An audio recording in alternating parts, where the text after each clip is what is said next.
Hello and welcome back. So the question that we have is detect cycle in an undirected graph. Given an undirected graph with vertices V and edges E, check whether it contains any cycle or not. So pretty straightforward. The question is to detect a cycle and we have to return true or false. Either we find a cycle or not. So for the example, we are given 5 vertices and 5 edges, and then we are supplied with an adjacency list that shows the edges between the 5 vertices. So how the adjacency work is working, we have the adjacency array, and at 0 index we have element 1, at 1 index we have 0, 2 and 4, and at 2 we have 1 and 3, at 3 we have 2 and 4, at 4 we have 1 and 3. So what it means is 0 is connected to 1, 1 is connected to 0, 2 and 4. As you can see, 1 is connected to 0, 2 and 4. Then we have 2 connected to 1 and 3, 3 connected to 2 and 4, and 4 connected to 1 and 3. So we need to detect a cycle, and if it were the job of a human, we could have clearly stated that yes, I found a cycle. It's over here, right here. I found a cycle.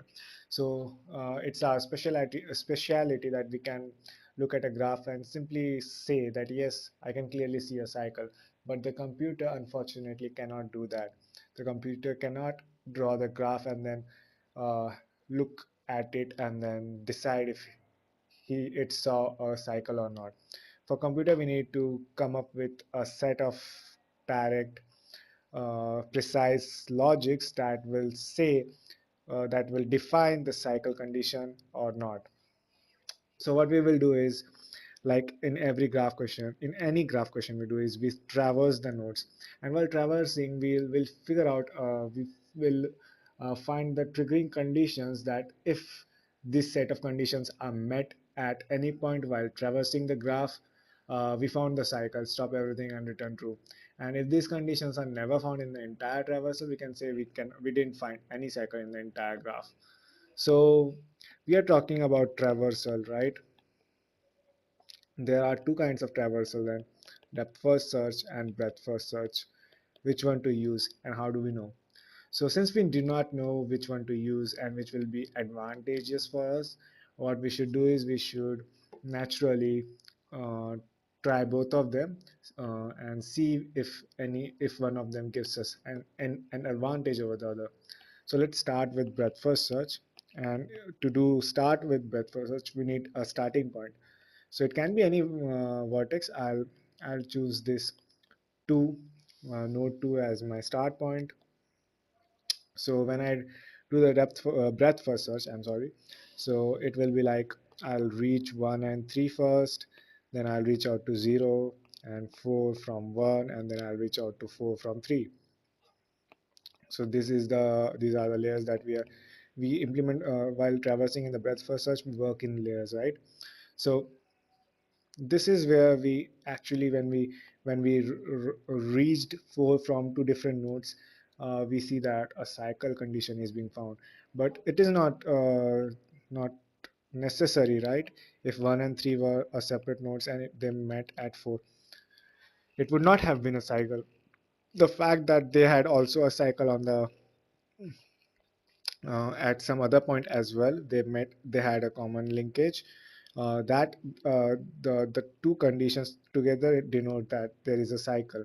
So in the graphs there is no terms like ancestor and child, but if I were to use them anyways, keeping the traversal, the order of traversal in mind, treating the order of traversal from a perspective of a directed graph, I could say 2 is an ancestor, and in fact, it is a common ancestor of 1 and 3, and 4 is a common child of 1 and 3.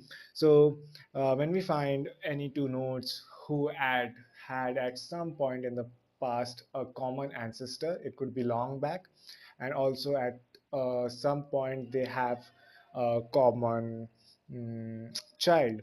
So when these two conditions are established together, we can say that there is a cycle, and that is our logic in breadth first search. So uh, I don't know about you, but I feel very resistive to this logic because I, I I feel the complications that I'm going to face in actually implementing this code on an editor and making it work. So let's try depth first search and see if it provides any advantage. So before we try the depth first search, I want to point out a very interesting fact about depth first search which can be used very productively for solving this problem. So the depth first search actually produces a tree, and it is a tree for just the connected graphs. So if there is a connected graph and we do the depth first search, we will obtain a tree, not a binary tree, mind you, not binary tree, just a tree. So a tree is something that has multiple children, 5 8 children a node can have, whereas the binary tree, the typical tree, the image that comes to mind when we talk about trees is the binary tree, and it has 2 children. So in this case, I want to clarify that we are not talking about binary trees, but we are talking about trees. So let's do the depth first search on our graph starting with 2. What will happen is depth first search will try to reach all the way to the leaves, right? So what it will do is it will go from 2 to 1, then it will go from 1 to 0. From 0 there is no further point, so it will we will come back from to 1, and then we'll try to reach out to 4, then we'll try to reach out to 3, and then from 3 we'll reach out to 2. So something interesting happened over here when we reached out from 3 to 2. And if I were to talk in general terms, what actually happened is we found a node that connect connects that connected, in fact. But if I were to generalize the condition, so a node, if there is a node that connects to its ancestor, in so ancestor is in the terms in a graph traversal, ancestor doesn't make sense, but if a node connects to its ancestor in the tree produced by DFS, we found a cycle. So ancestor doesn't make sense in terms of graphs, but if we talk about the tree produced by the depth first search, ancestor term makes sense. So when 3 connected to 2, 3 connected to its ancestor, we found the we can say that there is a cycle. So it could have been 3 connecting to 4, 3 connecting to 0, 3 connecting to 1. It doesn't matter. If there is a node, as a matter of fact, it could have been 4 connecting to 1 or 4 connecting to 0. It doesn't matter. If there is a node that connects to its ancestor, there is a cycle in the graph. That is it. That is that. So that is a very precise condition, and I feel very confident that I can actually implement it on my editor using coding. So I feel very comfortable with depth first search here.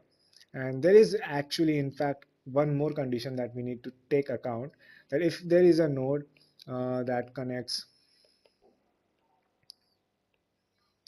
to itself, that is, if three were to connect to itself, then again there is a cycle.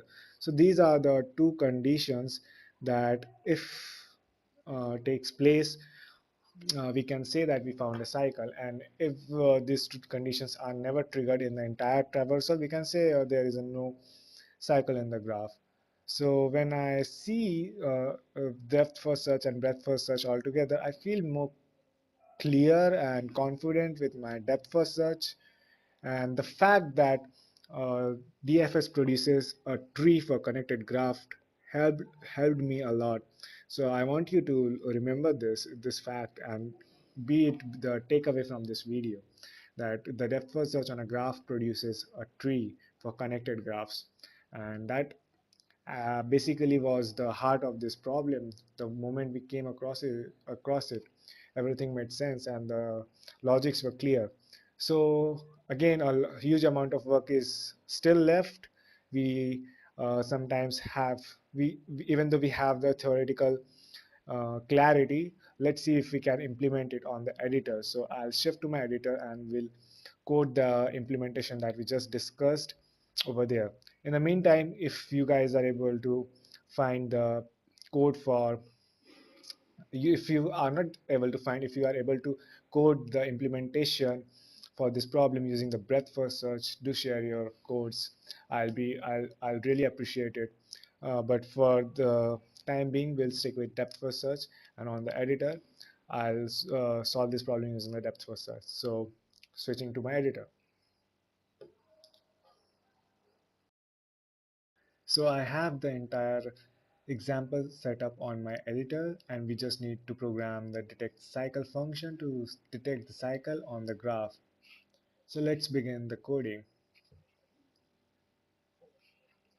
First of all, I'll introduce a cycle detected variable, and that will be equal to false in a list. So the reason I am declaring a boolean false inside a list and not directly a false is because I'll be defining a depth first search function inside the function detect cycle, and in the scope of the depth first search function I want to be able to access this variable. So in Python, declaring an array, it gives the ability to be able to access them on that scope level. So it is sort of a global scope effect that is going to give me in the Python. So that is why I'm using. We'll get it we'll get a more clear sense as we proceed with the programming. So like any traversal technique that we use, we need a visited variable, and that will be a set to keep track of visited vertices. Then I'll define a function for DFS. It will take v for vertex as an argument, and for now I'll just pass it. Then I'll have an iteration over the entire vertices of the graph, because the graph might not be a connected one, right? So I want to iterate over the all the vertices and check if it is in the visited. If it is not in the visited, I want to run the depth first search. So this will take care of the not connected graph.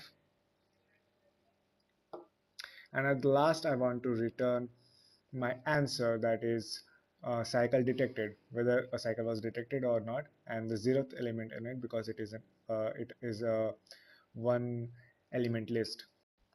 So let's start with the DFS function. First of all, I want to check if we have detected a cycle. If we have already detected the cycle, I don't want to proceed with depth first search. Just simply return and end the call to the function. Return the call to the function. Then, as any depth first search, I will add the vertex that we are on to the visited. So now, since this is an undirected graph, so if let's say 0 is connected to 1, 1 is connected to 2, and 2 is connected to 0 again, there is a cycle, and on the node 2, 2 is connected to 1, that is completely fine, but 2 is connected also to 0, and that is not fine. So 2 is basically not just connected to an ancestor, but it is connected to two ancestors. Since this is an undirected graph, every single node will be connected to its parent, that is 1 is connected to 2, so 2 is connected to 1 as well. So we need to keep a count of the condition should be that if a node is connected to two of its ancestor, then it is a cycle in the graph. So what I will do is I'll define a variable that is ancestors met, and it will be 0 for now, and then I'll get into the loop of neighbors. So for that I have for n stands for neighbor, in adjacency of vertex v. I'm iterating over the neighbors of that vertex. So if n is equal to v, that is if the vertex is connected to itself, remember that condition. So if that is the case, I simply want to set that yes, there was a cycle detected, and return, simply break everything and return. Otherwise, if n is in visited, I want to increment the count of ancestors met, because if n is in visited, it means it's an ancestor. So I'll increment the ancestor count by 1. And also I want to check if the ancestor count is greater than or equal to 2. Specifically, it is if it is equal to 2. The moment it is equal to 2, what I want to do is I want to set that cycle detected as true and simply halt the depth first search and return. So at last, if the neighbor, if N is not visited, what I want to do is I want to proceed with the standard depth first search. That is, I want to do depth first search recursion call on this neighbor. So this is pretty much it. I'll run the program now. Before that, I'll just make this correction. It should be V, not D. So I'll run the program and we should get true as our output.